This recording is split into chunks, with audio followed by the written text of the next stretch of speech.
జనసేన అభ్యర్థి బత్తుల బలరామకృష్ణపై ఫైర్ అయ్యారు వైసీపీ నేతలు. చిల్లర రాజకీయాలు మానుకోవాలని, నోరు అదుపులో పెట్టుకుని మాట్లాడాలన్నారు. జక్కంపూడి కుటుంబం ప్రజల పక్షాన నిలిచిందన్నారు. బత్తుల బలరామకృష్ణ ఇండిపెండెంట్ గా పోటీ చేస్తే కనీసం 4 ఓట్లు కూడా రావన్నారు. ఎమ్మెల్యే జక్కంపూడి రాజా నియోజకవర్గాన్ని అభివృద్ధి పదంలో నిలిపారన్నారు వైసీపీ నేతలు. మీకు నియోజకవర్గం మీద అవగాహన ఉండదో, మండలం మీద అవగాహన ఉండదో, గ్రామాల మీద అవగాహన ఉండదో. ఈవేళ చరిత్ర సృష్టించిన పని చేసిన ఘనత జక్కంపూడి రాజా గారికి ఉంది. ఎందుచేతంటే సీతానగరం 4 లైన్ రోడ్డు, అలాగే రివర్స్ పంపింగ్ స్కీము, ప్రతి గ్రామంలో కరెంటు కొరత లేకుండా సబ్ స్టేషన్లు, సీతానగరం ఏరియా హాస్పిటల్, ఇటువంటి అన్నీ కూడా ఒక ప్రణాళిక.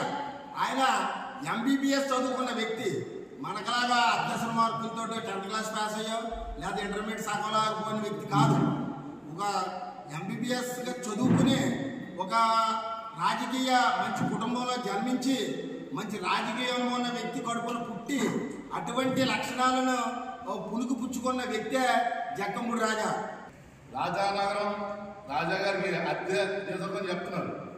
మా జక్కంపూడి కుటుంబం గత 2012 నుంచి కూడా వాళ్ళ కుటుంబ సభ్యులు ముగ్గురు కూడా ఎవరికి ఏ ఆపద వచ్చినా రాత్రి మా వాళ్ళు ప్రతిపక్షం ఉన్నప్పటికీ కూడా ఎవరికి అత్తరీతిగా ఏ ఆపద వచ్చినా సరే మేమున్నానంటూ ప్రతి ఒక్కరికి కూడా ఏ కార్యక్రమాలైనా నడి రోడ్డు మీదకి వచ్చి వాళ్ళక పనులు నెరవేర్చే వ్యక్తులు మా జక్కంపూడి కుటుంబం. ఎందుకంటే నువ్వు మా జక్కంపూడి కుటుంబాన్ని విమర్శించే స్థాయి ఇది కాదు. ఇవాళ మా మీద మా పచ్చంతి మీరని చెప్పడం కూడా మాకు సిగ్గేస్తుంది. ఎందుకంటే మీ చరిత్ర ఏంటన్నదే ఏ ఊరిలో చెప్తారు, మీ ఊరు వెళ్తే మీ చరిత్ర ఏంటన్నదే ప్రతి ఒక్కరు చెబుతారు. మీ చరిత్ర ఏంటో జక్కంపూడి చరిత్ర ఏంటన్నది.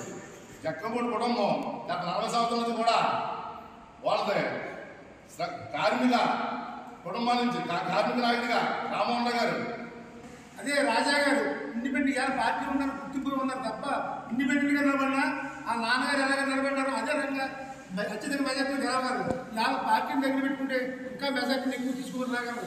అంత స్థాయిలో జక్కంపూడి రాజా ఇక్కడ బలరామే ఇక్కడ దాన్ని ఒకసారి నిలదీసుకొని దాని ముందుకి మాట్లాడే విధానం నేర్చుకోవాలి. ఫస్ట్ ఆయన రాజకీయ కుటుంబంతో ఉన్న వ్యక్తి జక్కంపూడి రాజా గారు. ఈయన కేవలం ఉద్యోగాలను అమ్ముకొని పైకి వచ్చిన వ్యక్తి బలరామ గారు.